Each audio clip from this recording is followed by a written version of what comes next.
Heil og sæl, kæru hlustendur og verið hjartanlega velkomin í hlaðvarpið með lífið í lúkunum. Í þætti dagsins fékk ég í spjall til mín einstaka vinkonu sem að tala erfitt málefni þegar hún missti föður sinn úr sjálfsvígi og við hefðum örugglega getað talað saman í 3 klukkutíma. Þar sem að þessi þáttur fjallar sjálfsvíg þá langar mig að segja ykkur frá því að einmitt núna þessa viku sem þátturinn kemur út í gangi eitthvað sem heitir Vika fyrir Píeta og það hann einstaki Einar Hansberg sem að safna fyrir Píeta samtökunum og inn á þessum viðburði á Facebook sem heitir bara Vika fyrir Píeta, mætum og hvetjum Einar Hansberg, þar finnið þið allar upplýsingar hvernig þið getið styrt Píeta samtökin og ég hvet alla til þess að kíkja þangað inn. Og áður við förum yfir í spjalldagsins þá langar mig að þakka samstarfsaðilum hlaðvarpsins. Það Nettó, það Spíran og Heilsuhillan. Það ómetanlegt að fá þennan stuðning til þess að hjálpa mér að breiða út boðskapinn heilsu og vellíðan. Ég skrapp norður til Akureyrar helgina á handboltamót með guttanum og á leiðinni þá urðu á vegi mínum margar Nettóverslanir. Það var ótrúlega gaman. Fyrst stoppuðum við í Nettó í Mosó að kaupa okkur smá nesti fyrir ferðina. Svo rakst ég á Nettóbúðinni í Borgarnesi og svo kíktum við að sjálfsögðu á Glerártorg í geggjaða Nettóverslun helgina. Svo langar mig að minna á að ef þið viljið skreppa á brunch helgina á Spíruna, þá best að bóka á spiran.is af því að það oft fullt. Og þar getið þið líka séð matseðilinn hvern dag og líka hvað í boði á brunchinu. Brunsin líka frábæra því leitinu að börn borga bara hálft gjald og börn yngri en 6 ára borga ekkert. Og svo það að lokum Heilsuhillan og heilsuvörur mánaðarins frá Heilsuhillinni vörurnar frá New Nordic og ég búin að vera að pröfa mig áfram með sjampóinu frá þeim og hárnæringunni núna í nokkra mánuði sem heitir Hair Volume og það sem ég elska við þetta, það engin aukaefni eða óæskileg efni og þannig að bæði gott fyrir náttúruna og hárið mitt glansandi fínt.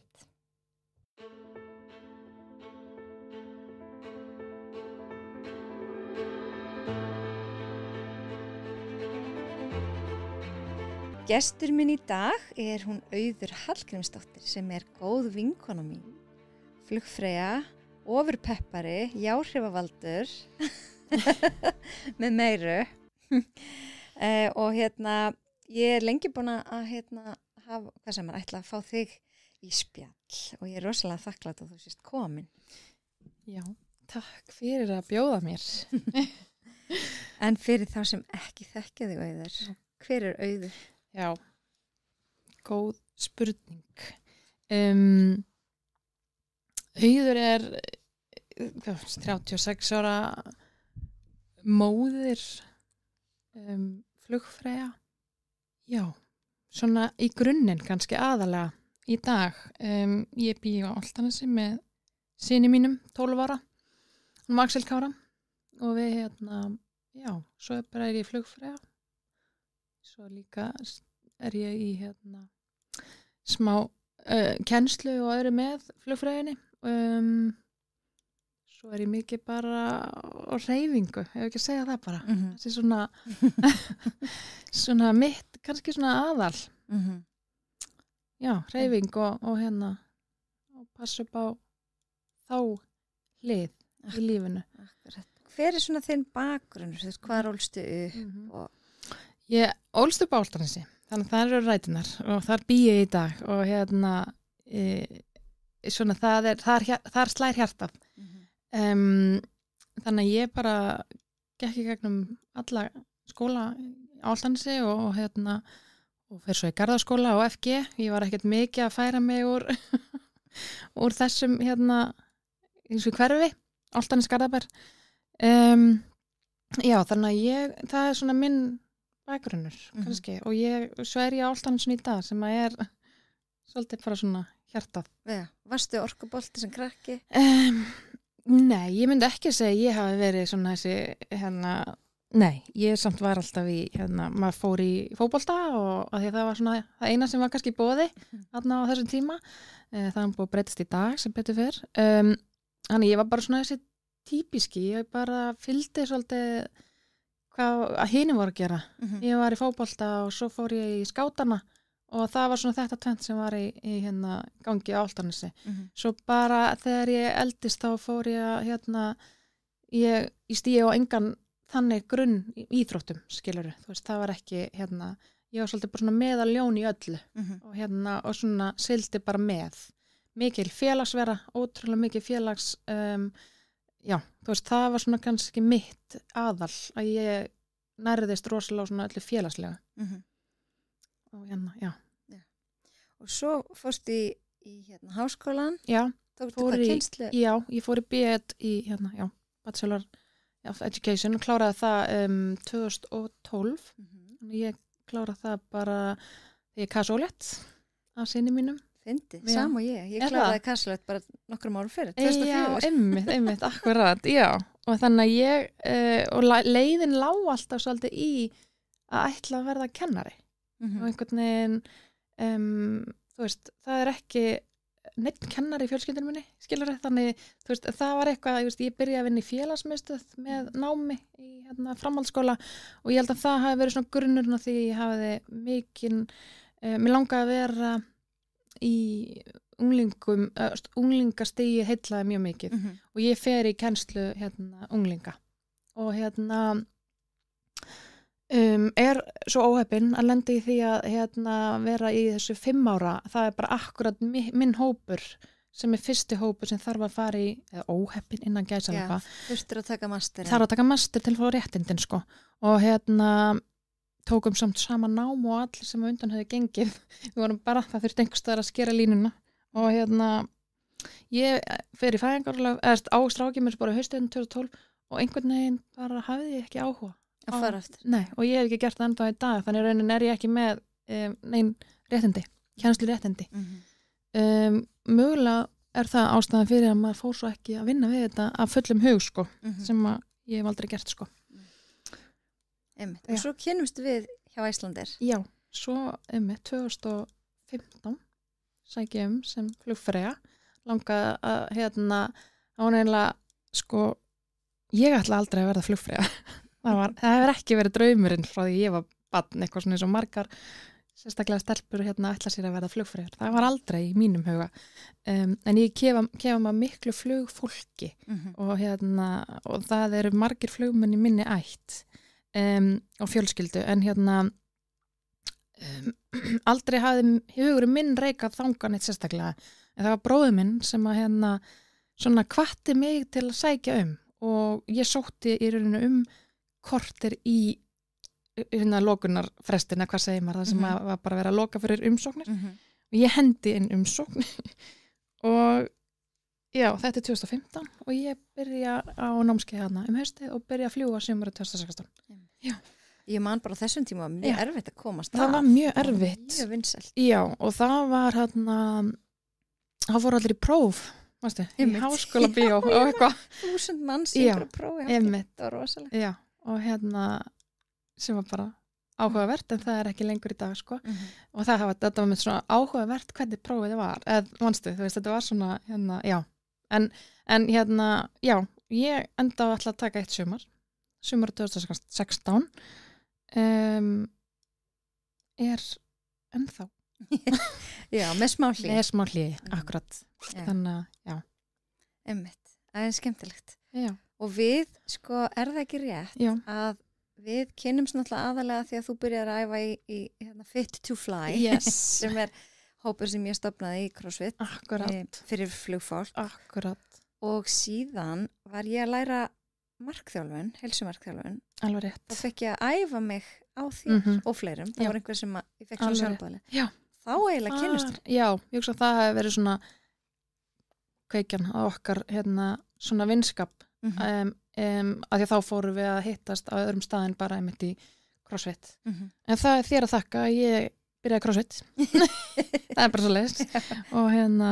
Og allt æfilega þakklátt fyrir það að þú hafið startað svona hóp. Að því að þetta er ótrúlega mikilvægt fyrir okkur eins og flugfólki sem erum í þessari vinnu.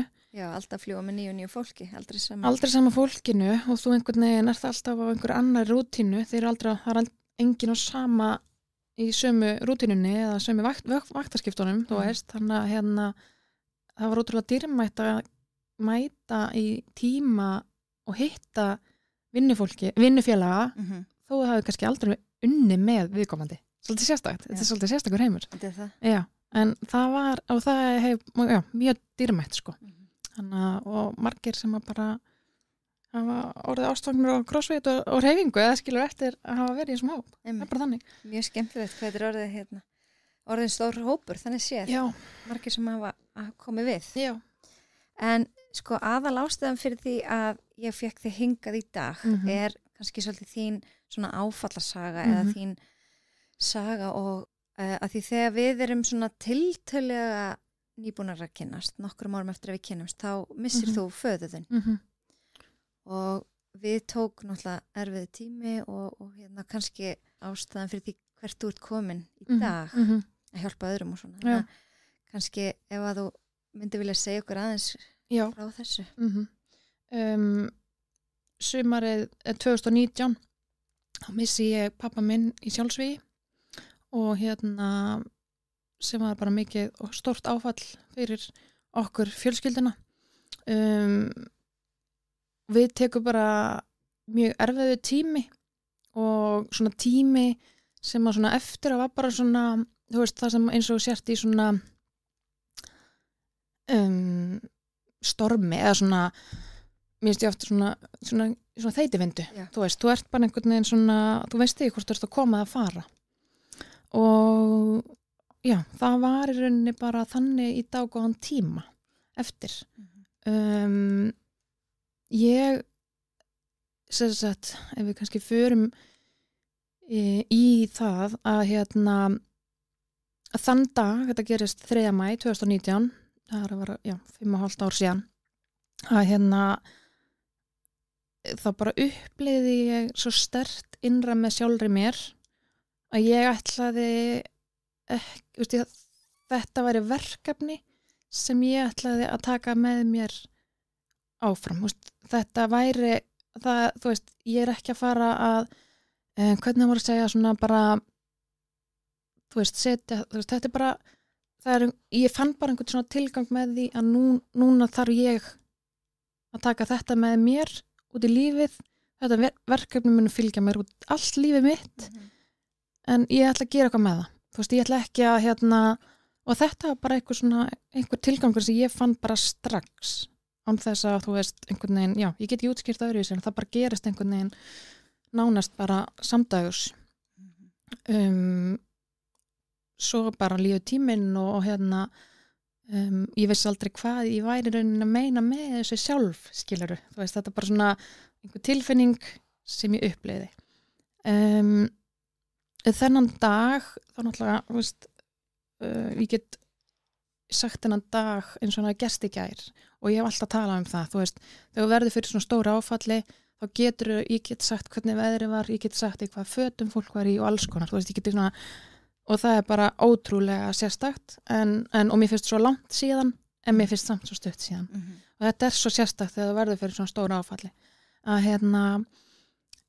og þennan dag, sem er bara, þú veist, verklag, þú veist, þá kemur til manns prestur, sem er sálgæslu aðili sem á að veita svona í rauninni kannski bara fyrstu hjálp innan gæsalappa og er svona á að vera sálgætirinn. Upplifunin mín og okkar af þessu manni var bara því miður ekki nógu góð og ég upplifði strax mikla reiði gagnvart þessum aðila á þessum degi og ég man svo sterkt eftir því að ég stend á eldhúsgólfinu heima og hugsa að ég sjálf ætla í sálgæslu og án þess að vita að það væri til nám sem að væri sálgæsla þá að bara hugsaði ég, nei, þú veist, það sem við erum að upplega núna er eitthvað sem er ekki hægt að bjóða upp á. Hvað vantaði þá? Það sem gerist í rauninni á svona degi að það fer allt í gang og það er í rauninni kallað til prestar sem eru í okkar hérna prestakalli Já. og þeir voru báður uppteknir annar var bara stattur út á landi og hinn í jarðarför og þú veist, ef við hefum fengið þann sem var fyrstur, sem kom svo til okkar um kvöldi, þá hefði ég ekki fengið þessa upplifun, eða reynslu sko. Og þannig að það raunir bara að fara einhvern listi, veist, ég veit ekkert hvernig það virkar, hvernig það gengur fyrir sig og kannski búið að breyta einhver í dag, veist, ég veit það ekki. Og þannig að það kemur til okkar bara prestur sem hefur væntanlega verið bara næstur á lista, veist, ég veit það ekki. Hann bara held ég bara, veist, það bara ekkert auðvelt að fara inn í svona aðstæður.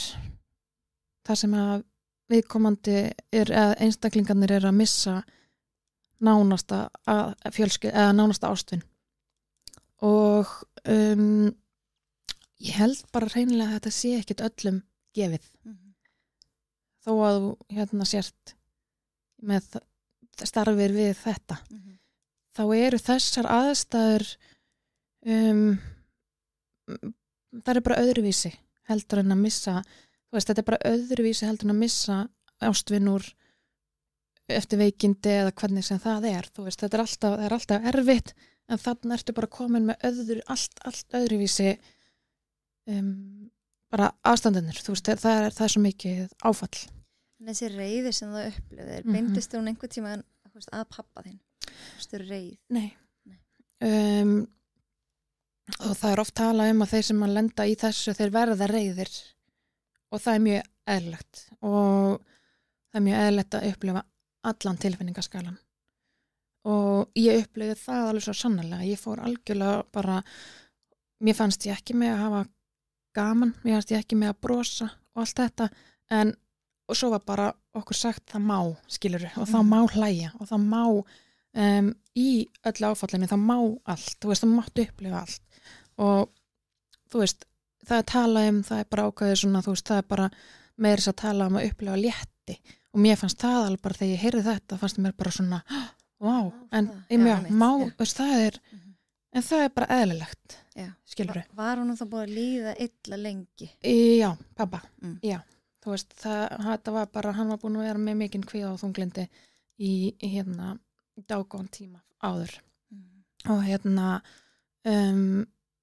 og það er svo áhugavert að maður svona, manni fannst hann vera á góðri leið sko en það er oft talað það að þegar að þú sérð einhvern veginn svona það er einhver friður já, en það er einhver svona friður eitthvað yfir viðkomandi og þá er hann búin að taka ákvörðunina og þú veist, einhvern veginn bara svona áttar maður sig á því eftir á kannski, þú veist, þegar maður svona já, ég var einhvern veginn, ég var til dæmis spurðaði ótrúlega sérstakt þennan dag, sama dag var ég spurðaði sko 3 sinnum af mismunandi fólki hvernig pabbi hefði það, af því að þú veist hann tengist mikið Álftanesinu og bara við og það voru 3 mismunandi aðeila sem vissi bara hann var búin að vera í veikindaleyfi vinnu og frændi minn hringir að þeim í mig að norðan þú veist, og spyr og ég svara öllum eins ég sagði já, mér finnst hann vera á réttri leið eða honum líður betur og það er kannski eftir og bara þetta, þú veist, að hann var búin að taka ákvörðun og eitthvað svona ákveðin bara friður og ró innra með honum varðandi það. Hvarflaði það einhvern tímann að þér eða fjölskyldinni að hann myndi gera þetta? Eða er þetta eitthvað sem kemur manni gjörsamlega á óvart? Það hvarflaði aldrei að mér að þetta myndi enda svona. Aldrei. En þegar ég fæ fréttirnar þá vissi ég samt hvað, eða skilurðu, þú veist, ég vissi að hann hefði ekki fengið hjartaáfall eða fattur, þú veist, ég vissi þannig að þú veist, nei, mér hvarflaði aldrei að mér en undir meðvitundin og allt, þú veist, það var af því að það undan hefði gengið, þú veist, það var saga, skilurðu hann já, þannig að skildi hann eftir bréf eða eitthvað fyrir ykkur? Nei. Sko við erum náttúrulega búin að spjalla svolítið mikið saman ævina.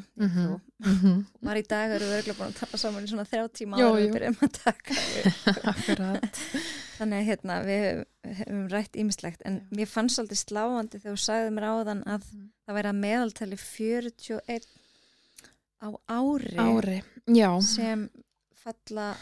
Já, fyrir einn hendi. Já. Og ég talandi þetta að segja hvernig segir maður, veist, að því að við erum að tala að falla fyrir einn hendi og deyja í sjálfsvígi eða deyja úr sjálfsvígi og þú veist, orðuræðan aðeins að breytast og mér finnst kannski gott alveg að koma inn á það að fólk hefur þótt erfitt að segja upphátt að falla, veist, þegar missir úr sjálfsvígi og ég sjálf var heil lengi að svona segja þetta upphátt, alveg bara svona já, þú veist.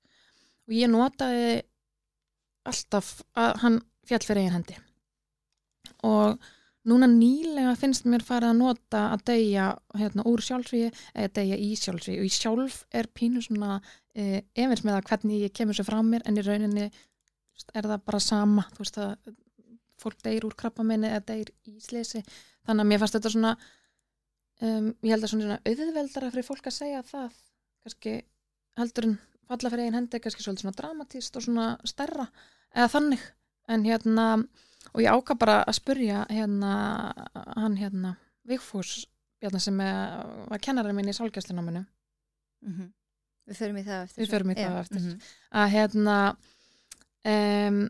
ég spurði hann bara hvað myndi hann sem hann vinnur mikið við sálgæslu, hvað myndi hann segja og mér finnst hann koma með svona fallega setningu sem að, veist, segir þetta svolítið svona, hann segir alltaf veikur hugur rökstuður fólk út úr lífinu. Þetta eitthvað svo flott, eða þú veist, þetta lýsir svo, og hann segir sjálfsvíg andlát vegna veikinda sem enda í sjálfsvígi. Þetta löng setning og svona, en þetta segir svo mikið og mér finnst það fallegt. En sem sagt, talandum að því varst að spyrja át í fjöldan, þetta svona meðaltal síðustu 5 ára, það alltaf hort tilbaka til 5 ára og það 41 að meðaltali á Íslandi. Á Íslandi, sem bara mjög há tala. Mér finnst það. Ég man svo ótrúlega sterkt eftir því, það hefur verið svona 2020, pabbi deyr 2019, þar sem kom svona auglýsingaskilti í manni, hvort það manst eftir, út allan bæ, þar sem stóð svona 39. Bara á... Jú, mér rámar eitthvað í þetta. Þetta var bara á öllum bara strætóskilum og ég vissi enginn hvað var þetta væri að byrja eða? Nú man ég ekki hver var á bakvið, en ég man að ég horfði á þessa tölu og ég hugsaði 39, veist, 39, það til jóla eða eitthvað, þú veist, ég man ég bara svona velti þessu fyrir mig, 39, hvað er að tala um? Svo kemur, hvort það viku eða eitthvað setna, þú veist, þá kemur útskýringin á auglýsingunni. Og þannig verið að segja að þetta 39 falla fyrir eigin hendi á meðaltali á ári. Og þetta stakk mér alveg svakalega mikið, af því að þarna hugsaði ég, pabbi minn inn í þessari tölu. Veist, að þetta hátala, og hún hærri núna síðustu 5 ár. En upplifið þið, að því maður hefur svo oft heyrt að það fylgir sér svo mikil skömm fyrir aðstandendur. Upplifið þið það? Já og nei. Þú ég bara tala fyrir mig. Já og nei í svona mínu tilfelli. Ég tók strax þann pólinn í hæðina að vera opin með þetta. Já, ég man eftir því. Já, og ég var svona, ég byrjaði örugglega að skrifa á Facebook. Ég notaði Facebook mikið og skrifaði pistla. Ég gert það svona fyrst svona 2 vikum setna þegar ég man að eftir þess að jarðaförina þá ákvað ég að opna á það að leyfa fólki að senda manni sko kveðjur eða þú veist, samúðkveðjur. Opna á það, ég ákvað svona þá að koma með það, af því að þú veist, þetta viðkvæmt og fólk á erfitt með að nálgast aðstandendur og það bara þannig. þannig þarna ákvað ég að bara eftir jarðarför þá bara gaf ég út, þú veist, bara bæði að þakka fólki sem kom að því að maður var náttúrulega svo ótrúlega ringlaður á þeim degi að og svo fann ég bara að mér langaði að nýta þennan miðil í eitthvað svona aðeins meira og ég skrifaði reglulega einhver svona ég er ekki búin að kíkja á þetta núna í fleiri mánuði eða eitthvað, ég gerði það daginn, ég var með smá svona hugvekju hérna í kirkju í Kópavogi og það fór ég aðeins yfir þetta og ég var svo eitthvað svo stolt af mér að hafa verið á þessum stað og skrifa öll þessi Mér finnst það bara magna, já, svona fljótt eftir og einhvern veginn hjálpaði þetta mér mjög mikið og þetta var mín leið, þetta er bara ein leið sumir skrifa bara heima hjá sér í dagbók ég gerði það líka, ég skrifa líka bara sjálf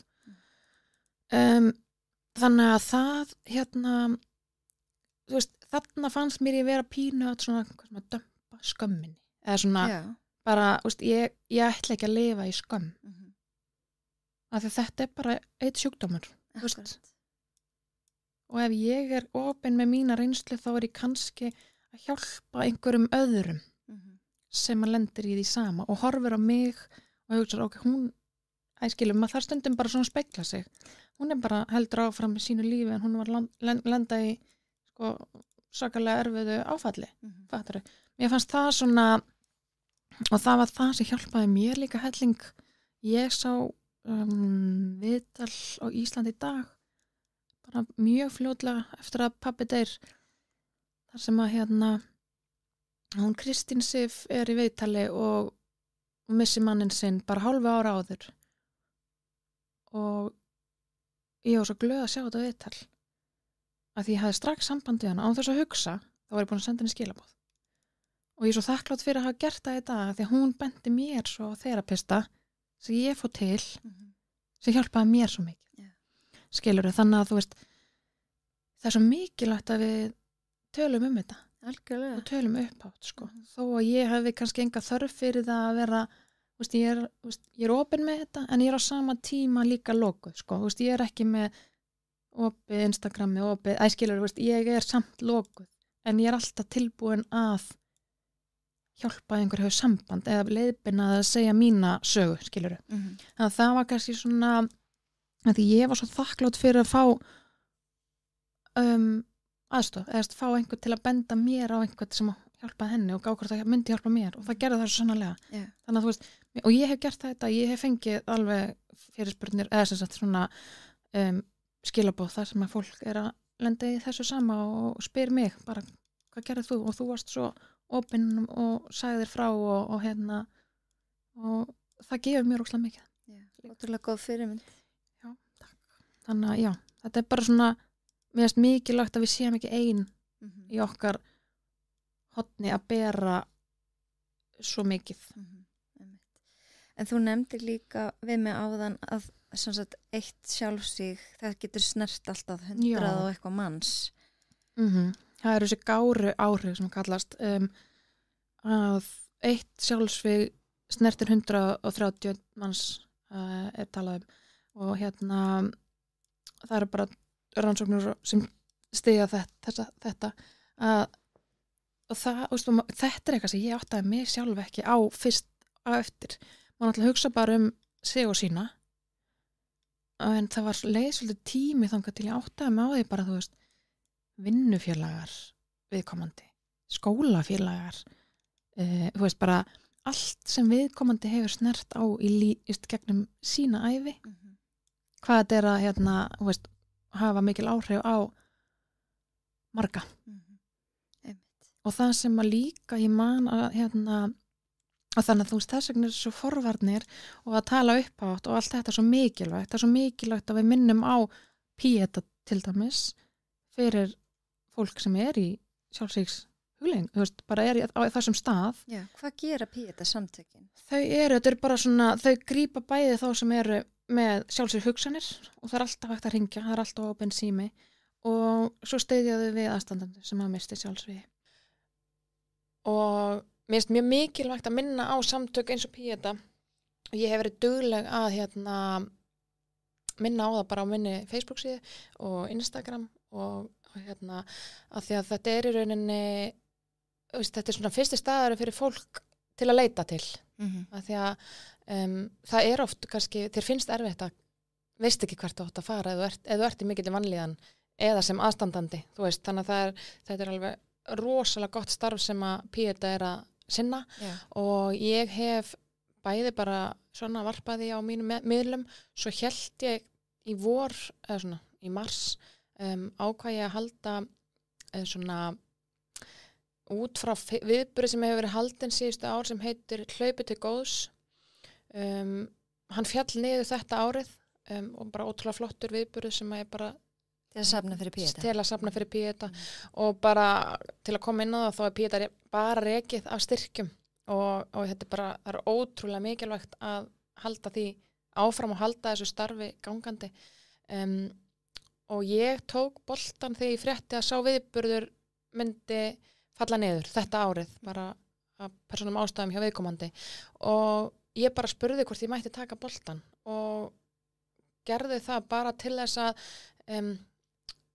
bara til að vekja athygli á. Mér fannst það bara svo mikilvægt að við myndum halda eitthvað og ég fekk Dóru vinkona mína sem hlaupa vinkona mín með mér í þetta og þetta var bara mjög stuttu fyrirvari en ég var í sambandi við Pieta og þann sem á í rauninni viðburðin og það var bara mjög vel tekið í þetta og ég hélt bara í himnastiganum og auglist þetta bara á mínu Instagrami og Dóra á sínu og þetta var náttúrulega ekki eitthvað meira auglist en það kom ótrúlega mikill fjöldi fólks og eina plani var bara að vera í himnastiganum milli 9 og 12 og taka bara eins marga ferðir og bara minnast þeirra sem hafa látist í sjálfsvígi. Þetta var svo fallegt líka þegar þið voru með töflu og allir skrifuðu nöfnin á töfluna. Og einhvern veginn svona, svo vatt þetta pínu upp á sig og í rauninni svona eftir á þá langar mig bara að þetta heiti Göngum til góðs og sé svona litla bara hlaupið til góðs.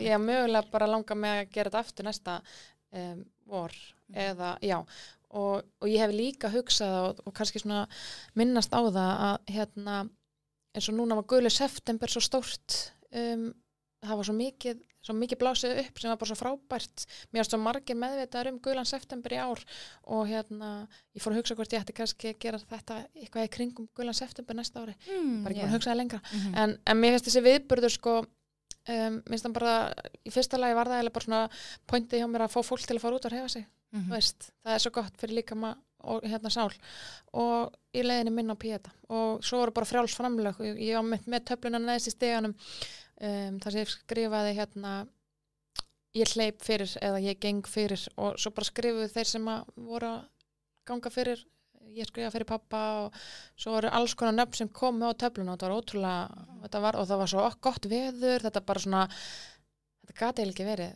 það var aðeinslegt betri dagur sko og ég var svo þakklátt öllum sem komu og við söfnuðum rúmlega, ég held að það verið komið yfir 200.000 af því þetta var náttúrulega, það fór beinti þeirra ég var ekki millilegur, hann ég veitur henni ekki heildar tölu, en ég var í sambandi við þau og þetta skilaði inn smá pening og ég gerði það sama svo þegar ég hljóp núna í Reykjavík-maraþoninu þá hljóp ég fyrir Pieta að ég mér finnst bara einhvern veginn, nú það mitt hjartaleikur þar núna að þetta snertir mig persónulega og náða að safna og það safnaðist helling fyrir Pieta þetta bara svo mikilvægt að sé eitt staður fyrir fólk til að leita til og ég hef svona tilengað mér og verið svolítið duglega að nota þessi orð það alltaf von af því að það alltaf von og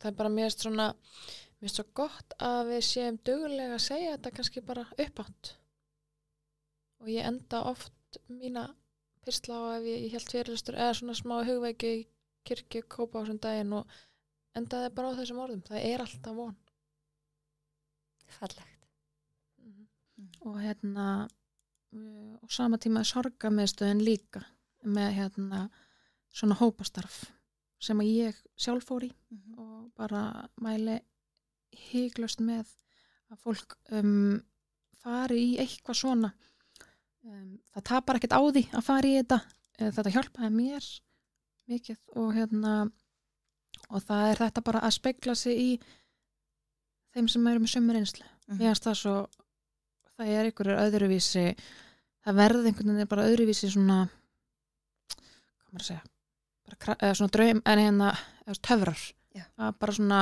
í svona hóp. Já, allir með svona djúpa reynslu. Já, og geta deilt og samsama þig við komandi. En þú nefndir aðeins á það mennst það svolítið áhugavert að fólk veit ekki alveg hvað það á að segja. Þannig að ef einhver sem er að hlusta, veit einhvern sem er nýbúin að missa einhvern úr sjálfsvígi, hvernig er best að nálgast viðkomandi? Já, sko, það sem ég upplifði var að, og ég var mjög þakklátt fyrir Messenger, skilur, þú veist, á þessum tíma, að því að ég hefði ekki alveg geta fengið öll símtölin. Þú veist, eins og var bara ekki fyrir mörgum mánu, það var bara símtal, skilur. Þú veist, þá hringdi fólk bara. Ég var svolítið þakklátt fyrir skilaboð. Já, að þú kannski svara þegar þú hafðir... Þegar ég hafði orku og bara nennu, þá gat ég farið og skoðað og þakkað fyrir skilaboðin og og bara þóttu ótrúlega vænt alla sem sendi mér skilaboð og bara, þú veist, og var ótrúlega magnað, þú veist, og það situr ennþá eftir bara svona vinkona frá í grunnskóla sem að, þú veist, hún kom með mat til mín, skilur, okkar bara svona mætir bara á hurðina og þú veist, þetta var eitthvað svona sem að mér varst alveg bara svona það var svona vá-moment, þú veist, eitthvað sem ég sjálf hefur aldrei pælt í. Nei. Nema þetta hefði, þú veist, verið einhver nákominn mér sem að væri að missa, þá myndi ég gera það, en bara einhver svona, þú veist, þannig að það sem að ég upplifði líka var að maður fekk mjög mikið á svona skilaboðum þar sem er sagt sko, og ég hefði gert þetta líka 100%, að segja bara ef það er eitthvað, þú veist, sem bara fólk bara vottar samúð og svo segir yfirleitt alltaf í lokin og þetta er svo eðlilegt að ef það er eitthvað sem ég get gert þá endilega hafið þau samband. En maður er ekki að fara að hafa samband. Maður hefur ekki samband. Það er bara ekki fræðilegur.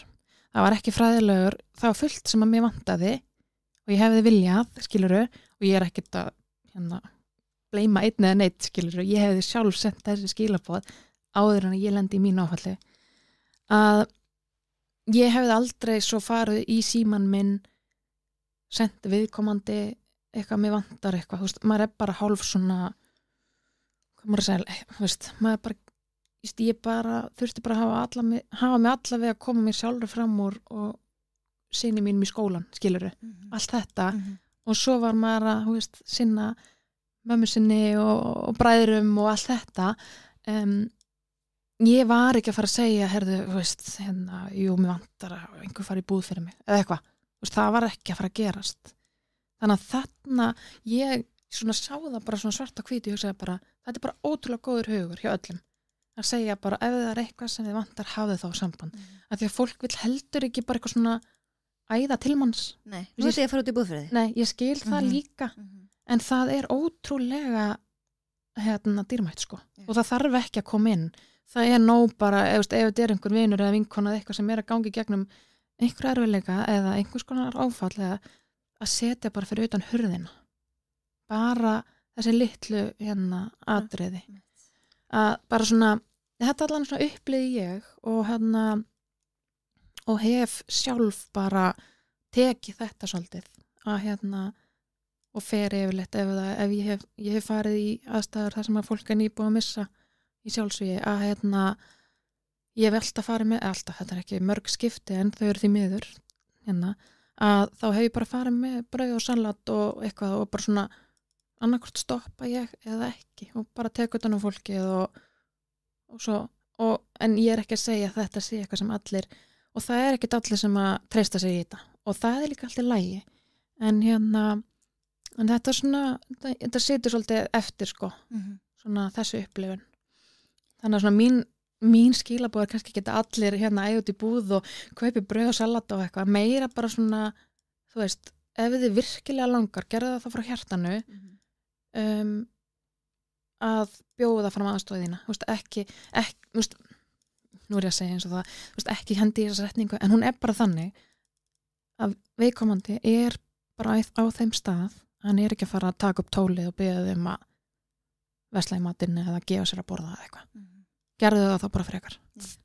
Svo er fólk náttúrulega mislengi að vinna úr svona áföllum. Algjörlega. Þannig að það tekur suma bara mjög langan tíma. Og það er oft svona svolítið algengt að það er allir svona fyrstu 2 vikurnar alveg bara stanslust að koma og svo eftir jarðaför að þá einhvern veginn kemur enginn. Og það er líka bara í svona venjulegum, veist, bara, þá er bara að tala um almennt sko, að það er, þú veist, eftir nýlega eftir andlátið er allir náttúrulega, þú veist, willing sko. Og svona yfirleitt fram að jarðaför svo kemur oft svona skellun eftir jarðaför, þá er þetta svona búið svolítið og allir hinni farnir í, eða skilur, fólk er bara farið í sitt líf sko, lífið bara heldur áfram. Það er svona smá skellur sko. Og maður hefur heyrt það, maður hefur talað um því í hópastarfi og svona hvað það getur verið erfitt og þá þarf ekki nema bara að senda kannski eitt skilaboð, bara að hugsa til þín hvernig hefur það í dag, af því að þú veist, svo veit maður að það er allir í sínu, það er allir að mæta í sína vinnu og að þó að þú sért kannski ekki vinnufær eða eitthvað svoleiðis, að þá er allir hinir að halda áfram. Þannig að það er kannski þessi litlu skilaboð bara sem að mér fannst ótrúlega dýrmætt og ég var svo þakklátt fyrir að fá bara skilaboð, ekki alltaf símhringinguna, þú veist það, því að mér fannst bara það tók meira orku frá mér að tala í síman og segja og heldur hún að geta bara svara þegar mér henda. Var erfitt, að því að tala um að vera ekki vinnufær, var erfitt að mæta svo aftur til vinnu? Já, þarna á þessum tíma var ég flugfreyja og pabbi minn er fyrirverandi flugstjóri og þannig að það snerti marga vinnufélaga líka og ég var í veikindarleyfi í mæ og júní og ákvað svo í júlí að byrja aftur bara rólega og já, mér fannst það alveg mjög svolítið flókið. Mér fannst það pínu erfitt og ekkert bara því að margir vissu hver maður var, en svo vissu margir heldur ekkert hver maður var og það var líka bara, skilur, þú veist, það bara var algjörlega bæði að það sem ég þótti bara svo erfitt var að ég vera föst upp í 30.000 fetum og ekki geta farið heim. Þú veist. Ef það myndi hellast yfir þig eitthvað svona. Já, ef eitthvað myndi svona já, maður vissi alveg hvernig maður var kannski dag frá degi. En ég var samt alveg tilbúin að mæta í vinnu í miðjan júlí minni maður hafi verið og mér fannst það líka alveg gott, það var svona hvíld frá sorginni og svona að mæta bara til vinnu og mér fannst það eiginlega bara best þegar enginn þekkti mig og ég gæti bara skilurðu, svo maður bara með farþegan og enginn veit hver maður er en ég fann að það tók alveg mikla orku að mæti vinnu og fannst svona einmitt, svo pæling að geta ekki fara heim til mín svolítið erfið en já, ég hélt áfram alveg í minni vinnu fram að jólum en þá fann ég eitthvað svona ákveðin bara svona, þú veist, ég var bara komin í svona sjálf kvíða við að fara í vinnuna og fer í launalaust leyfi í allan janúar og heitir hressingaleyfi eða eitthvað svo leiðis, en svo sæki ég bara að fara í ársleyfi í febrúar 2020. Kortur í COVID. Og það er bara pínur sem maður hafi svona eitthvað fundið á sér að þannig ég er í rauninni komin út úr fluginu í huganum bara í janúar 2020. Svo kemur bara COVID rétt á eftir og vissum öll vinnuna og í mínu tilfelli var það bara ákveðin, kannski ekki, ég ætla ekki að segja léttir að missa vinnuna, en mér fannst það að vera svona ok, þú veist, ég er bara ekki að fara aftur í flugið og það er bara verið að taka þess ákvörðin fyrir mig og það var bara þannig og þarna þurfti ég bara að vera á jörðinni. Ég þurfti bara, þú veist, ég var náttúrulega með strákinn minn, hann er 6 ára þegar hann missir afa sinn og ég þurfti bara að sinna okkur báðum. Þeir voru rosa góða vinir. Þeir voru mjög miklu vinir og við byggum náttúrulega hjá þeim í svona hálft ár eftir þegar ég er að skilja og ég bara áttaði mig eftir á hvað var mikið tenging þú veist, maður fattar það ekki þegar maður bara, þú veist, dagstæðlega. Þannig að já, það var mikil tenging þar á milli. Þannig að já, en 2020 þá finn ég bara hvað ég þarf mikið bara að vera á jörðinni og þetta vaktavinna flókin og tekur mikið á. Þannig að þetta var bara alltaf rétt ákvörðun fyrir mig, sko. Hvað tók þá við? Já, það var nú svolítið áhugaverður tími. Þetta COVID tímabili náttúrulega bara, já, öllum örgulega bara svona sérstakur tími. Í mínu, sko, fyrsta lagi langar bara að segja, í minni áfalla vinnu og mínu svona sorgarferli, þá ég óslega þakklátt fyrir COVID-tíman. Ég vil bara segja það. Af því að ég átti orðið erfitt með bara það gerist eftir áfall. Það var svona bara erfitt svona að fara þar sem var mikið af fólki og margmenni og ég átti erfitt með allt í einu bara svona hluti sem ég elskaði. Þú félagsveran. Þú veist, allt í einu fannst mér bara erfitt að tók bara óslega mikið úr mér að fara bara eitthvað niður í bæ að, þú veist, hitta vinni, eða skilur að hafa gaman niður í bæ sem var bara svona eðlilega hlutur. Mér finnst þetta bara orðið þungbært, sko. Og bara svona mikil áreiti, veist, ég bara gata ekki, sko. Þannig að ég var bara þegar allar samtkomin takmarkanir og allt þetta, þú veist, þetta var bara fínt fyrir mig, sko, á þeim tíma. Getur ekki sagt að kannski í dag myndi að henda effektur bara að því ég var í áfallar og sorgarferli, sko. En þannig að já, það gerist bara rétt eftir að COVID skellur á, þá var maður náttúrulega bara orðin, ég ætlaði þess að, já, ég náttúrulega fyrir launlaust leyfi og var fann að koma starfi í skóla, sem út á Álftanesi, sem var bara svona bráðabirgða, þú veist, ég ætlaði bara að hoppa inn í smá svona á aðstöða og sem ég alltaf verið með annan fótinn þarna í Álftanesskóla bara í gegnum tíðina. Og ert enn? Og enn, ég get ekki slitið mig frá þessu. En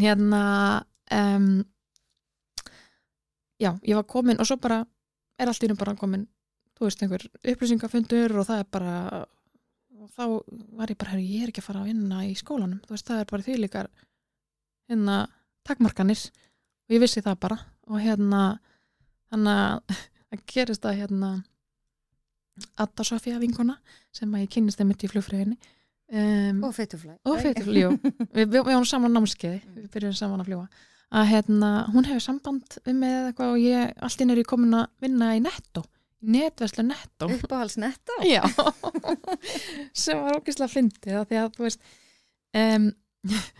þetta bara svona spann upp, eða bara svona vatt upp á sig að voru þeir ekki bara að smíða netverslun? Þeir voru bara að þetta var bara að gerast þarna einhvern veginn og veist, ég byrjaði bara í ármólanum að tína bara pandanir, veist, allt í náttúrulega bara komin í alvörunni, þetta var mjög og maður bara þakkláttur fyrir að hafa vinnu það var basically þannig, enginn vissi neitt og allt í einu stóð ég bara í Netto í ármóla eða lámóla, man ég ekki hvort það var allavega, og með körfu að tína pandanir og bara það sprakk allt, það var svo mikið að gera og í hver einustu pöntun áhugaður að segja það var klóspapir þetta var svo fyndið það var bara eins og við værum að lenda í einhverju svona en þetta var náttúrulega bara hræðsla það vissi engin neitt þannig að við byrjum vinkonunnar og erum bara að tína pantanir í allt einu bara, maður er bara farin úr uniformin og komin í Netto peysuna og ógeðslega skemmtilega tími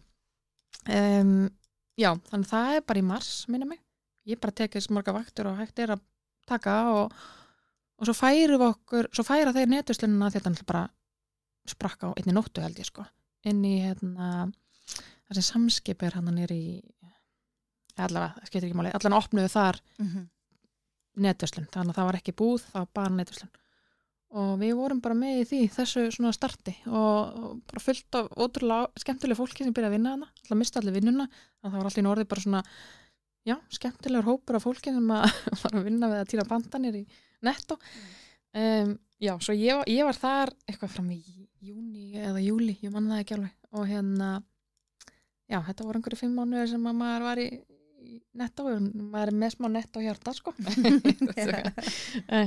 já, og svo haustu þegar ég að vinna sem aðstofafórstöðumar á frístundaheimili einni vinkonu minni og enda svo ég er þar fram að jólum og fæ svo starf sem forstöðumaður á frístundaheimilinu út á Álftanesi í janúar 2021 og þar til 23.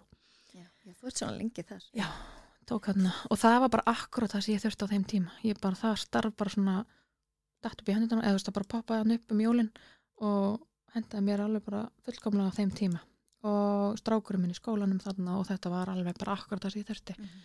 En svo kom bara því að allt í hennu kýtlaði bara flugið aftur sem ég vissi ekki að myndi gerast sko. En það gerði það og þar ég núna og elska það sko. Ég minnst það fallegt. Já, og ég veit ekki hvað maður verður lengi þar en ég þar og elska það í dag. Þetta var samlegt.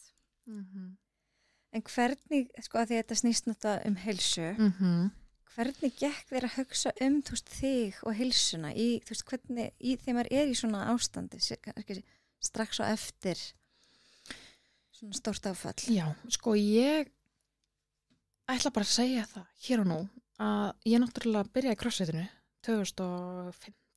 16, haustið 2016 og ég bara var mjög dugleg í því fram að ég lendi fram að þessu áfalli, bara 2016, 17, 18, 19 þú veist þó mér svo þátti í þreikmótaröðinu hérna rétt áður, skilurðu, þannig að ég var alveg komin bara svona all in, mér varst þetta svo geggja, þannig að auðvitað var maður komin í gott form og ég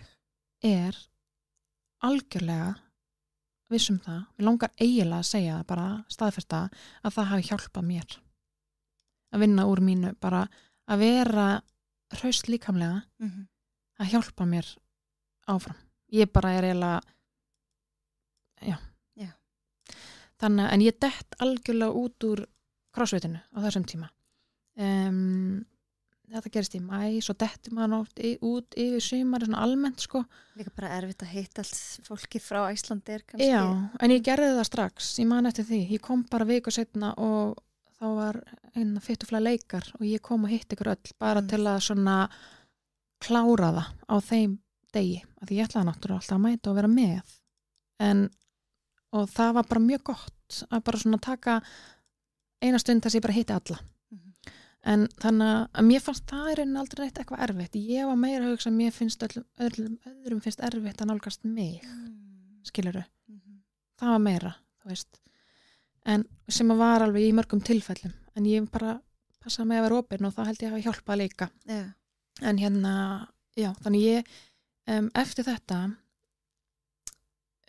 kannski við eigum eftir að fara inn á það að ég mikið Helgafells kona, sem sagt Helgafell í Hafnarfirði hefur alltaf verið mitt svona uppáhaldsfell frá því sko bara svona 2016 þegar ég byrjaði að fara svolítið mikið á það. Ég man ég startaði einhverjum gönguhóp á Facebook 2018 og tók nokkra sem vildi koma með einhverja göngur upp á Helgafell að mér langaði bara að sýna fólki sem töfra en mér finnst ég alveg bara töfrar á Helgafelli. Ég held ég að mér sé að koma með eins og það ekki? Já, í svona hóp. Já, og og ég, þú veist, hef fengið þú veist, ég hef verið kölluð Auður Helgafell Hallgrímsdóttir skilurðu en mér finnst bara ég upplifi alltaf einhverja töfra í hver einustu göngu sem ég fer hana þannig að en það gerist svo á þessum degi 3. maí 2019 að ég að leggja á bílastæðinu Helgafelli þegar ég fæ símtalið frá mömmu að pabbi minn sé dáinn og í kjölfari verður bara svona atburðarásir sem ég mun aldrei gleyma og ég var svo hrædd að ég myndi aldrei geta fara aftur á Helgafell af því að þegar þú upplifir eitthvað svona þá langar þig svolítið að forðast aðstæður og þetta hafði svolítið smá áhrif á mig en ég er bara svo ótrúlega glöð, ég var ekki upp á toppnum á Helgafelli þegar ég fæ símtalið ég var bara á bílastæðinu með vinkonu minni sem betur fer að því ég var ekki í ástandi til að keyra heim aftur eða tilbaka þannig að þú veist allt þetta þessi dag var mjög bara upp á það að gera var mjög skrítin að ég var ekki ein akkurat á þessum mómenti að ég fer svo ótrúlega oft ein á Helgafell það er bara þannig að mjög skrítið að ég hafi ekki verið ein og ég er endalaust þakklátt fyrir það að þessi vinkonu mín hafi verið með mér í bílnum og hún tók algjörlega við stjórnina sko og ég hafði alltaf áhyggjur að ég myndi ekki fara aftur á Helgafell það var svona alltaf bakveira á mér veist, ég hugsaði bara ég er bara búin að upplega verstu stund lífs míns hana á bílastæðinu ég get ekki farað þangað aftur nema svo bara gerist það svona 3 vikum setna, það er ekki lengra. Það er bara gott veður í lok maí að ég vakna bara og ég hugsa nú ætla ég á Helgafell og ég bara klæði mig og ég fer bara ein og ég bara legg bílnum og ég bara horfi í allar aðstæðanar, ég bara horfi á þetta allt saman aftur, bara einhvern veginn, bara fer í gegnum þetta, þennan dag bara, og ég bara græt alla leiðina upp og ég bara græt alla leiðina niður og ég bara hlusta og ég mani hlusta bara Celine Dion, skilurðu, ég hlusta bara svona einhver þannig tónlist og ég bara grét og einhvern veginn bara svona klára þetta bara þarna og þarna þetta var alls ekki síðasta ferðin mín sko, rest is history sko, eða þú veist. Svo tók auður 100 ferðir á Helgafelli árið eftir. Já, 2020, það var bara, þannig að... Var það ár, já. Það var 2020, árið eftir, já. Þannig að, já, þannig að þú veist, ég held, já, þegar þú varst að tala um að heilsan, hvernig hún, ég var bara í góðu líkamlegu formi og ég held ég hafi líka verið bara í ágætu andlegu formi. Þú veist, þegar þetta gerist, þó maður hafi verið samt sko, að það er alltaf hægt að bæta, skilur. Þá það hafi bara hjálpað mér. Og ég hafi bara, náð að grípa sjálf af mig að því að ég var bara sjálf í ágætisformi. Og ég man að 2 mánuðum seinna í júli, þá stend ég svolítið á krossgötum og er svolítið svona að missa, finnst mér lappirnar undan mér og eitthvað svona, eitthvað sem maður gerist strax eftir áfall, maður verður svolítið frjálsu falli lengi, en mér fannst ég vera búin að vera svo lengi, þú veist, mér langaði allt í hennu bara, nú langar mér bara að komast til jarðar, sko. Og ég þurfti bara eitthvað og það var að ganga óslega mikið eitthvað svona 100 daga hreyfa áskorun á netinu eða Instagram, ég man ekki. Og ég bara greip þetta á lofti og ég hugsaði bara já, ég þarf þetta er bara 30 mínútur á dag í 100 daga. Og þetta er bara nákvæmlega sem ég þarf og það var bara sama hvað hreyfing, það mátti vera hvað sem er. Og ég ákvað bara að hafa þetta á Instagram. Já, með þetta bara fyrir mína, ég lokaði Instagram og alls engin Instagram stjarna á og ég leiði bara öllum sem að þú veist, voru þar inn að fylgjast með þessu og ég gerði þetta í 100 daga og það held ég hafi hjálpað mér helling, þú veist, og ég fór að mæta aftur á eina crossfit-æfingu og fór bara að gera svona alls konar og ég held að það hafi líka svona eins og, já, maður getur kallað svona bjargráð og ég þurfti bara þetta. Sumir þurfa bara eitthvað annað, þú veist, einhverju þurfa bara að, þú veist, lesa bækur eða prjóna, það er bara sama hvað það er, að maður finnir sér eitthvað. Og ég fann það bara mjög sterkt líka hvað ég þurfti mikið að vera út í náttúrunni. Það var bara algjört, sko, já, það bjargaði mér líka að fara bara út í náttúruna. Og ég er bara ennþá þar í dag, sko. Þú veist, ég bara, já. Svo nærandi. Það er svo nærandi. Og ég held að bara, ég bara var ekki svona pæli í því hérna áður fyrir. En núna, eftir að ég finn hvað það hefur mikil áhrif, þá, já. Ég get ekki tala mikið það sko. Það er svo fallegt í einum af fyrstu þáttunum mín í hlaðvarpinu, hún heitir Sabína Halldórsdóttir, hún sagði náttúran er heilandi og heillandi. Það er svo fallegt orð. Og það bara næri utanum þetta algjörlega. Og það verður bara einhver svona, eins og ég upplifi yfirleitt alltaf á Helgafelli, og svo upplifi ég líka bara fyrir Esjuna, hvað sem ég er. En bara því að Helgafelli hefur svona verið, ég upplifi bara alltaf eitthvað svona, ég fæ orku. Ekki bara því ég er út að hreyfa mig, það er bara eitthvað orkugefandi og það er bara náttúran, skilur. Og ég held að við séum bara ekki nógu mikið út í náttúrunni. Það er almennt, sko. Já, það er sko rétt sér. En við eigum kannski eftir að fara þess yfir sálgæsluna. Hvenær fórst í það nám? Akkurat.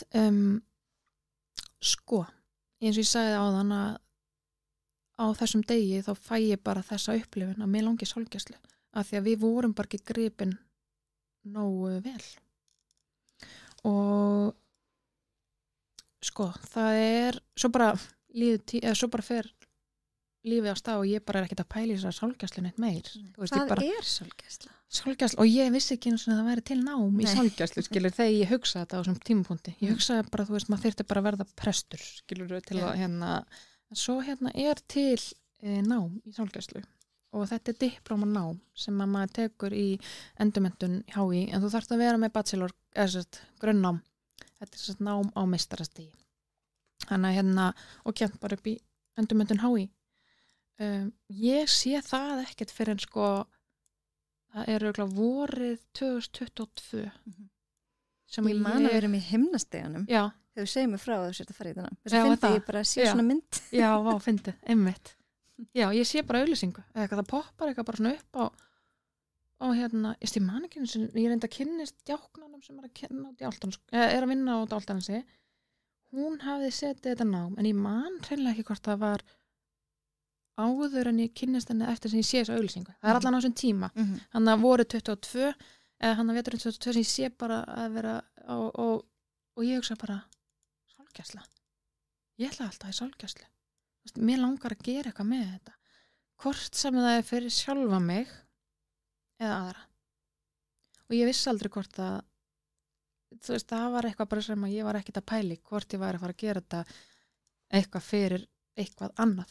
En svona fyrst og fremst eða sko alveg fyrst þá var ég rosalega upptekin að því að mér langaði að hjálpa öllum, allt og öllum.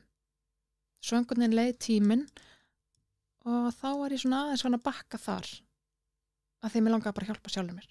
Mér langaði bara virkilega að bara einhvern veginn hjálpa sjálfur mér.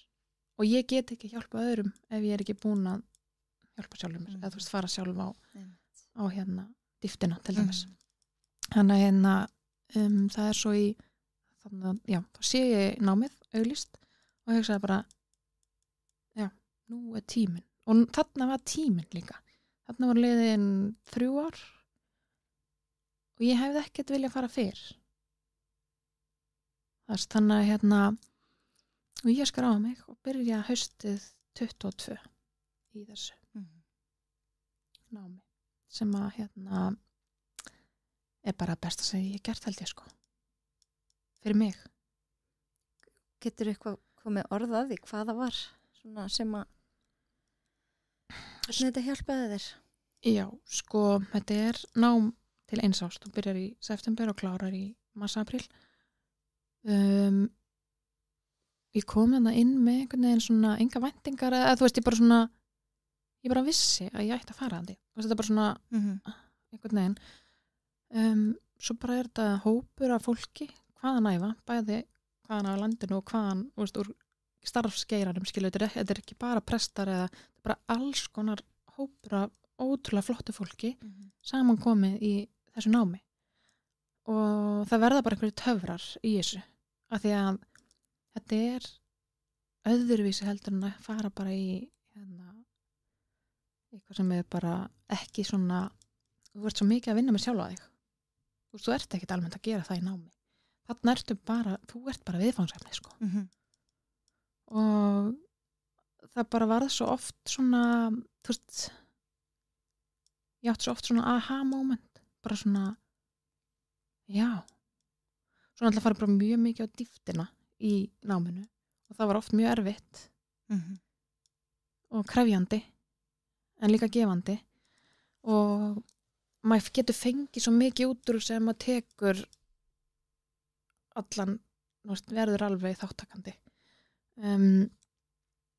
og bara eitt dæmi sem ég bara tekið með mér þú veist að tengsla þríendingurinn sem að ég kynnist í þessu námi var bara eitthvað svona sem að þú veist, ég bara fann það á einn skinni ég fæ bara gæsa og tala um þetta skilurðu að því að ég var bara ekki pælt einu svona í því og það er bara, þú veist, í stuttu máli er bara, þú veist, það er bara tengsl þetta er bara 3 punktar, mynda bara þríhetning. Þú veist ekki að spáði að fá þig tattoo mér? Jú, og ef ég fæ mér tattoo einhvern tímann, ég er nú bara það einstöka er ekki með tattoo að ef ég fæ mér tattoo einhvern tímann, þá verður það þríhetningurinn. Og hvað sem það er tengsl? Já, og þú veist, og þetta er bara eitthvað sem ég upplifi bara í tímanum þegar Vigfús er að segja er að runni kynna okkur fyrir þessu að tengsl við sjálfa þig við aðra og æðri mátt og þetta er bara þríhetningur og ég var bara með rof á þessum tengsla þríhetning og þannig, þú veist, og að því að ég með ákveði rof og þá var ég bara ekki í jafnvægi, ég var bara ekki á réttri og mér er svo gott tölulega stundum svona að vera á tíðinni, þú veist, eins og svona útvarpsbylgja, þú veist, ef þú ert ekki á réttri tíðinni þá bara, þú veist, ef það er bara allt þá heyrist ekkert, skilurðu. Og mér fannst það svona góð lýsing líka, mér fannst ég upplifði mig svo oft ekki réttri tíðinni. Og þegar ég sé þetta og sko sálgæslan á mér ekki gefið út sem eitthvað trúarnám, en sjálfsögðu það eru prestar að kenna og ég er bara svo þakklátt fyrir að hafa fundið aftur mína barnatrú. Ég var bara algjörlega búin að kasta út á gluggan og öllu. Ég var bara trú mín og traust og allt, þetta var allt rofið, þetta var allt farið. Og það er bara mjög eðlilegt við að lenda í svona stóra áfalli, að það gerist þetta. Og þetta var bara eitthvað sem ég þurfti bara að heyra. Og ég þurfti bara að sjá þetta bara, já. Ég er bara að upplifa það að ég er með rof, ég var bara með rof í rauninni á öllum hliðum. Og stundum ertu kannski bara með rof bara með æðri máttin, skilur, eða við aðra, þú veist. En mér fannst ég bara með rof allstað. Mér fannst ég samt alveg vera með þetta, skilur hvað meina? Mér fannst ég alveg vera með þetta því ég var að gera allt rétt og ég var að standa mig vel og eitthvað, en innst inni upplifði bara eitthvað rof. Og þarna lærði ég það bara svona svart og hvítu. Þú varst líka með einhverja flotta skilgreiningu á hvað sálgæsla er. Já, og svo einhvern veginn að því að ég fór að hugsa í gær eitthvað svona, ég er að fara, hún mun örgulega að spyrja mig hvað er sálgæsla og mér fannst það svo, þú veist, í mínum huga er það bara ég að lána eða svona veita bara nærveru og sitja hjá. Mér finnst það svona vera kannski og hlusta. Þú veist, ég er ekki að fara að leysa neinn vandamáli eða ég er ekki að fara, þú veist, ef við komandi í einhverju, þú veist, og ég get alveg bara sagt það hér og nú, það er bara stutt síðan ég nýtti mér þetta í vinnunni sem flugfræða, skilurðu. Þannig að fyrir mér og það sem ég tók svona út úr þessu og er bara svona að vera, þú veist, og lána bara mína nærveru. Og svo ákvað ég bara að googla ekki bara svona þessi og þar fann ég bara grein eftir hann Vigfús Bjarna að og þarna fannst mér þetta bara svona kóróna það sem að mér finnst og sálgæsla er að hann segir að mæta manneskjunni þar sem hún er stödd hverju sinni og þetta er svo hárrétt að því að þú veist, og það er það sem ég hugsa bara tilbaka, það var enginn að mæta okkur á þessum degi, en svo við höldum áfram að tala þann prest sem er eflaust rosalega góður í sinni vinnu og ég veit ekki eins og hvað sem maður heitir, skilurðu, veit ekki hann, en ég var ótrúlega reið út í hann ábúrslega lengi og ég þurfti alveg að vinna með það til dæmis í sálgæslu náminu og ég breytti reiðinni og ég fyrirgaf honum, þú veist, að hann var bara að gera sitt besta í alveg óbúrslega erfiðum aðstæðum og í dag þá þakka ég honum fyrir, skilur. Ég er alveg búin að bara snúa öllu við og ég þakka honum bara fyrir það því að ef hann hefði ekki verið þarna á þessum degi og þetta hefði gerst, þá hefði ég aldrei farið í sálgæsluna, skilur. Ef ég hefði bara fengið rosalega skilur. Þannig að þú veist, fyrir mig þá átti þetta bara að gerast svona, þetta átti bara að fara svona. En við fengum svo æðislega prestum kvöldi sem er presturinn okkar og hann greip okkur, skilur. Þannig að við fengum, ég er ekki að segja að við hefum ekki fengið neitt, við fengum svo á endanum. Þetta er bara óheppilegt hvað þetta var og ég ætla ekki að fara neitt nánar út í það að því að þú veist, mér finnst það ekki skipta máli, við vorum bara ekki gripin á þessari stundu og það er nákvæmlega sálgæslan, mæta manneskinu þar sem hún er stödd hverju sinni. Mér finnst það bara svona kóróna þetta. Í hvaða tilvikum er sálgæsla nýtt? Þú veist? Í bara öllum, þú veist, það er upp á Landspítala. Það er sálgætir, þá getur fallegt orð. Já, sálgæti. Já, að það er bara í þessu þegar fólk verður fyrir stórafalli og það líka þegar að, þú veist, þetta er í rauninni á þeim tímapunkti þegar þú þarft einhvers konar aðstoð. Annarkvort í stórafalli eða litla áfalli eða bara, þú veist, þú ert að missa nákominn sem er bara búin að vera veikur lengi og þú veist, þetta er bara, já. Það er í rauninni sko, þú farið þetta metið í guðfræðinámi, þannig þetta er svona kannski þú veist, þetta tvinnast inn í djákna og presta, skilurðu. Þú veist, þetta er alltaf sama. Já. En ég eins og svo talandi það, þú veist, ég veit ekkert hvort ég muni einhvern tímann sinna einhverju starfi, einhverju sem sálgæti, þú veist, ég náttúrulega þarf meiri menntun ef ég myndi einhvern tímann, en eftir námið, og svolítið áhugavert, ég fekk svo mikið út úr því sjálf fyrir mig og ég var svo ótrúlega ánægð með það, að ég var einhvern veginn bara svona í dag þá líður mér ekki eins og mér langi til þess að sitja og fá til mín fattari. Já. Ég hef enga þörf fyrir það í dag sem ég held að ég hefði úrslega mikla þörf fyrir sem svo fyndi, svo bara breytist maður og fyrst held ég að það yrði mitt, bara ég myndi bara vera með einhvers staðar fólki, hjálpa því og ég hef sjálf farið á námskeið og sem sagt í svona jafningastöðning hjá sorgarmiðstöðinni og ég er ekki ennþá farin að bjóða fram krafta mína af því að ég veit ekki alveg, kannski kemur að því einn daginn og ég er alltaf tilbúin ef einhver talar við mig, skilurðu, að fyrrabragði. En ég er ekki ennþá komin á þann stað. Og hvort það gerist, veit ég ekki, en ég er alltaf með þetta nám í farteskinu og ég trúi því að einhver tíman muni í einhver staðar vera það sem að þessi reynsla þetta nám og þetta muni. Ég er alveg vissum að þú sérst að nýta þér þetta hverjum degi, bara sem mamma og sem flugfreyja og sem kennari. Já, og ég hef alveg talað um það að mér finnst bara allir að fara í sólgæslu. En það getur náttúrulega ekki allir farið þar, það verður með, ef út í það að fara. En mér finnst þetta nám bara svona, og við töluðum stundum það, að þú veist, þó námið sér dýrt, að það margborgaði sig, og þú veist, mér fannst þetta nám á við 10.000 eða 1.000 sjálfræðitíma, skilurðu, þú veist. Ég bara svona, þetta var það sem ég þurfti. Bara einhvern veginn alls konar útskýringar og dýftin og bara svona skilningurinn. Þú veist, það sem átti sér stað, þú veist, það voru allir þarna á, þú veist, það voru töfrar sem átti sér stað inn í stofunni, sko. Og þetta nám myndi ég aldrei geta farið í fjarnámi, skilurðu, sem gerðist í COVID-inu, því miður, þú veist, auðvitað, þegar það var hópur í námi og enda og þurfa að vera, en það bara verða svo miklu töfrar inn í stofunni. Félagslegir töfrar, eins og talum hérna. Já. En varðandi heilsuna, í fyrsta lagi, hvað er heilsa fyrir þér í dag? Já. Og svo kannski öðru lagi, hefur skilgreiningin mikið breyst eftir áfall? Sko, ég fór að hugsa hvað er heilsa og í fyrsta lagi finnst mér heilsa vera bara það að ég vakna á morgnana og ég stend upp úr rúminu og ég get gert allt sem ég langar. Skilurðu, ég get farið út að hlaupa, ég get farið út að labba, ég get farið til vinkonur, skilurðu, þú veist, ég get gert allt og fyrir mér er það bara heilsa.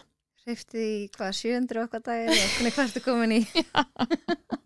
Einmitt, þú veist, að fara bara út og labba hverjum einasta degi. Auður er semst búin að fara út í 30 mínútur á dag, ganga eða skokka eða upp á fjöll. Hvað er komin margir dagar? Eitthvað 600 og þetta er að verða 700 núna í byrjun desember og ég er ennþá að telja og ég er svona að meta á hvort ég er að hætta að telja. Já. En það er náttúrulega þér að þakka, Erla. Eða mér að kenna. Nei, þakka. Að ég hóf þetta ferðalag, sko, að því að þú varst með viðburinn þinn hann 2. janúar og ég bara astnaðist út 1. janúar mann ég í einhverju bandbrjálu veðri, tók einhvern göngutúr, fer svo í þinn viðburð 2. janúar, himnastega viðburðin og ég varði eitthvað bara svona, mér fannst þetta bara svo geggjað. Og þetta gaf mér bara einhvern svona títónkraft. Hvað ár er þetta? 20... Er þetta ekki... 23. 23, já. Er það? Jú. Jó, 23, það passar. Af því að núna 2024 var þetta 1. janúar. Já. Og ég bara á þeim degi hana, þá bara, ok, ég er búin að fara út 1. janúar, ég er búin að fara út 2. janúar og svo ég bara, ég ætla bara að fara út á hverjum einasta degi á þessu ári. Sama hvernig viðrar. Og þetta bara, ég er bara svolítið svona, ég tek 100 helgafell og ég tek 100 dag og ég er bara eitthvað svona, ég verð bara, og þetta er bara svona, þetta er bara gefa mér eitthvað. Og ég bara strafaði þetta alltaf, þannig að þú veist, ég hugsaði bara, það er bara mitt svona check inn í daginn. Ég bara strafa hvern einasta dag og ég bara fór út á öllu árinu 2023. Í öllum veðrum og öllum vindum, annarkvort að labba eða hlaupa. Og ég meina, ef það var alveg bara bandbrjála við það, segjum það, sem var, þú veist, ég held að það hefur verið 1 rauðviðvörun eða eitthvað, þú veist, á þessu ári, að þá fór ég bara stutt. Ég bara labbaði, þú veist, og stundum náðu þetta kannski ekki, og það eru, ég get tala á fingur mannar handar að þetta er undir 30 mínútum. En ég fór allavega út, annars er þetta alltaf 30 plus mínútur sem ég er að fara. Þannig að ég gerði þetta bara allt 2023 og svo endur við árið í hlaupinu. Já, í búningum. Í búningum, þú varst í búning. Ég var hlaupakalla. Og ég var svo ókslána með mig, mér varst þetta svo gekkja. Og ég bara váka ég er, og þú veist, og við duglega báðar, við fórum bara óksla duglegar. Og ég áttaði mig bráði á þessu ferðalagi, þetta ár, hvað þetta hafði ótrúlega mikil áhrif á andlega heilsuna. Nei, bara sko, ég get ekki einu sinni reynt að útskýra það, sko. Að bara virkilega að fara á hverjum einasta degi hafði mikil áhrif. Og ég sjálf hef alveg þurft að taka á hana stóra mínum, bara eftir að hafa lent í svona stóra áfalli og bara maður þarf að hafa andlegu heilsuna bara í forgangi og ég hef þurft að gera með alls konar ráðum og öðskiluru. En ég hef aldrei verið jafn miklu jafnvægi eins og eftir þetta ár. Og þá hugsaði ég, og svo bara kom 1. janúar 2004, ég held bara áfram. Ég sé ekki fara að hætta að fara út núna, veist okkur. Þannig ég held bara áfram og er ennþá að telja, veist, nú 2024 er það búið og ég efast mér en að telja meira, en nú er þetta bara orðið partur af deginu. Ég bara fer út og ég skipulegg mig bara eftir því. Og ég var spurðað í fyrra, þegar ég setti þetta inn á Instagram, að ég væri búin að bara, hefur aldrei orðið veik? Og ég hugsaði bara, nei, ég hef ekki orðið það veik að ég get ekki farið í skó og labbað einn hring. Ég hef ekki orðið rúmliggjandi á þessu ári og ekki núna heldur. Og ég auðvitað ef að það gerist, að ég verð rúmliggjandi að ég fótbrotnaði eitthvað, það bara gerist það, skilurðu. En það er bara ekki búið að gerast, hingað til. Þannig að mér finnst það ekki vera afsökun. Ég hef alveg orðið, ég hef fengið ælupest á þessum tíma og ég hef verið, ég held ég að vera með COVID í sumar, skilurðu, þú veist. Ég fór samt út, ég labbaði. Það er besta sem að gerir, sko. Bara besta sem að gerir. Þannig og talandi að því varst að spyrja mig hvað er heilsa, þá finnst mér það líka svona, þá næsta sem ég ætla að segja að fyrir mér er heilsa jafnvægi. Það er bara þannig. Og eftir að ég fattaði þetta að það, þú veist, ef ég er ekki jafnvægi, þá er ég ekki við góða heilsu, skilurðu. Og þetta er bara það sem ég bara hef áttum á núna. Og þá er ég bara að tala jafnvægi í líkamlegum, andlegri og félagslegri heilsu, að bara svona það er allt, þetta finnast allt saman. Og ég hef ekki verið í þessu jafnvægi bara, og ég bara átti svo oft daga þar sem ég var bara annarkvæmt leiði mig mjög illa eða mjög vel, þú veist, ég var alltaf svolítið svona, þú veist, mér fannst það erfitt, mér fannst erfitt að vera svona upp og niður. Og það er bara ógeðslega erfitt og það eru ótrúlega margir sem eru að ganga gegnum og eru þannig. Og ef eitthvað ráð frá mér til þeirra sem eru þannig, og þá er ég ekki að tala með einhverja greiningu eða eitthvað, ég bara að tala eins og ég, bara venjuleg manneskja, gengi í gegnum ótrúlega margt og þetta áfall með pabba er bara eitt, þú veist, það er bara margt búið að ganga á í minni fjölskyldu að, þú veist, mér fannst bara svo erfitt að vera svona mikið upp og niður. Ég hef ekki, síðan ég fór að labba og hverjum einasta degi í þennan tíma fundið fyrir þessu. Og ég er ekki að taka nein lyf eða neitt og ég hef ekki þurft þess allan annan tíma, sko. Ég tók það einhver tíman þegar ég fekk svona eitthvað fægaþunglindi. Það er einu skipt sem ég hef farið á einhver lyf til að hjálpa andlega líðan. Annars hef ég ekki aldrei verið á neinu lyfi. Hvernig heldur þú þá að þú hefði skilgreint heilsu fyrir einhverjum árum? Ég hefði skilgreint það allt öðruvísi. Og ég hefði skilgreint það þannig að geta að fara út og hlaupa. Í rauninni, það hefði bara verið svo einfalt, þú veist, að bara það eina, þú veist, mér þætti góð heilsa bara að eitthvað, þú veist, ég bara væri ekki með dýftina, þú veist, það myndi vanta það á þeim tíma. Það er bara svona góð heilsa, já, bara, þú veist, ég get farið út og labba hring og þá er ég bara góð.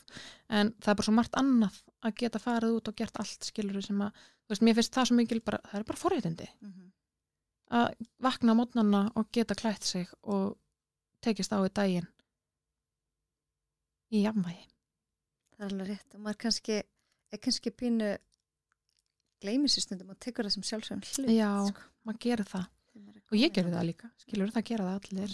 En þegar maður svona fattar hvað þetta er mikið forréttindi og hvað þetta er svona að já, þá er það. En hvað er framundan? hjá Auði? Já, góð spurning. Nú er ég bara ótrúlega upptekin af því að ég er svo mikið komin í utanvegarhlaupin, sko. Ég elska að hlaupa náttúrunni. Ég er ekki Malbikslaupari, sko, alls ekki. Plamp. Nei. En ég hleypu þetta Malbikinni, sko. En svona ég bara einhvern veginn, það gefur mér svo mikið, ég er búin að fara í fullt af hlaupum, ég fór mikið í sumar og það ekkert sem gefur mér meira held ég, sko, en að fara í allir þessu hlaup og mér langar, ég ætla að skrá mig í bakarinn, ég er búin að skrá mig í bakarinn og það svona næsta markmið og svo ég svona veltaði fyrir mig hvort ég að fara í Laugaveg næsta sumar. Þannig að svo að þetta eitthvað framöndan, annars bara almennt bara að vera mamma og vinna við það sem ég elska og bara taka eitt að einu sko. Hitta mig á spýrunni. Já, eins og við gerðum á hann, fá okkur góðan lönns og eitthvað svona sko. En já, kannski svona sem ég komi svona inn bara þetta með, ég kom því örugglega bara með hvað mér finnst mikilvægt að fólk sem í þessum spórum eins og ég var að leita sér aðstöðar einhvers staðar, hvar sem það þú veist, eins og ég gerði, ég sendi bara línu á viðkomandi sem hafði nýlega mistu sjálf, þannig að þú veist, ég bara svona bara hafði samband, Píeta alltaf opið og sorgarmiðstöðin býður upp á þessa hópatíma og ég bara mæli með því. Já, ekki bara syrgja í þögn og Nei, og það sem ég kom ekki inn á held ég var að hvað við fjölskyldan gerðum, við bara vorum svo ótrúlega duglega við að setjast alltaf saman okkur einasta mótni og fórum bara yfir þetta, við vorum ekki í sikkvoru horninu. Það falleg. Já, og það elsti bróðir minn, hann sagði að þetta var bara svona, og ég svo sammálanum, þú veist, þarna urðu bara einhver svona heilunar, þú veist, þarna váttu við bara ákveðna heilun, að bara, við vorum öll að missa nánast ástvinnin okkar, pappa okkar eða mamma var að missa makan sinn og í okkar tilfelli þá gátu við hist okkar einasta mótni, auðvitað eru aðstæður mismunandi hjá fólki, en ég bara mæli með því að fólk tali saman og fari svona eins mikið saman í gegnum þetta og hægt sko.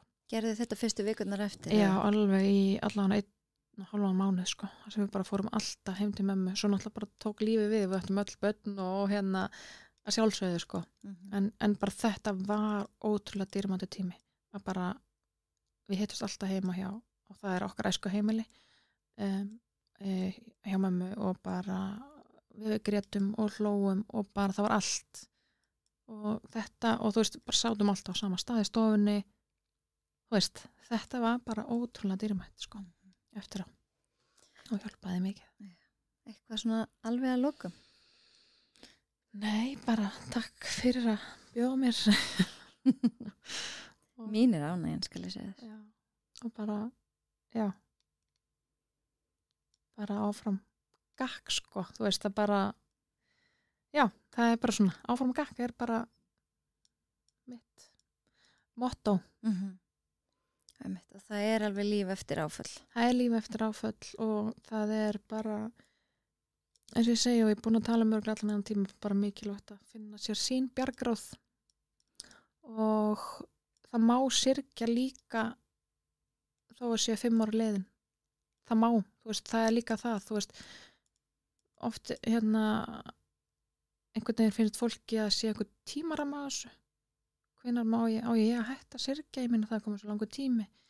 Það bara ekkert skrifað inn reglur eða lög, hvenær má maður á að hætta að syrgja, en að sjálfsögðu heldur lífið áfram. En það kemur alveg tímabil þar sem ég lendi bara í núna fyrir kannski svona mánuði síðan að ég bara fór í kirkjugarðinn og mér leið bara, þú veist, ég grét bara óslega mikið og það bara langt síðan ég hef gert það. Þannig að þú veist, þetta getur bara komið hvenær sem en það lengist kannski á milli. Tíminn verður lengra á milli. Ég heyrði svo fallega að samlíkjum einhvern tímann og sorgin væri svona eins og öldugangur. Stundum skella öldurnar á mann, stundum með sjórinn ligna. Það óslega góð myndlíking einmitt, af því að stundum hann bara bærir ekkert á honum og en svo kemur þetta allt í einu. Og þá má bara leyfa sér það og ég geri það alveg heiklust að þegar mér líður þannig og ég finn alveg þegar ég meirari, eða svona meir og kannski, og það oft í kringum jól, þú veist, þessi tími sem að koma oft svolítið svona krefjandi fyrir fólk að ég leyfi mér það bara og ég leyfiði mér það líka bara ári eftir þess að sama ár og pabbi deyr og jólin í fyrsta sinn, ég bara leyfiði mér að líða og ég leyfiði mér bara að taka að mér alla pressu á þessum tíma. Það líka mikilvægt. Ég held að það sé bara góð loka orð. Þannig að bara vonandi hjálpar þetta einhverjum sem að gangi gegnum einhver erfileika. Þegar Já. þú búin að gera þetta svo fallega auður. Takk fyrir. Svo ótrúlega. Bara takk enn og Takk. aftur fyrir að koma. Takk hérlega fyrir mig. Mér langar að lokum að hvetja ykkur sem er á Instagram að henda í eitt follow á Heilsuerla. Einnig býð ég upp á heilsumarkþjálfun annarkvæmt miðvikudag í sjúkraþjálfun í sporthúsinu. Þannig að ef að þig langar að bæta heilsuna, veist ekki alveg hvað átt að byrja, þá er frábært að bóka tíma hjá mér í heilsumarkþjálfun og ég hjálpa þér af stað í þitt heilsuferðalag. Hlakka til að sjá þig.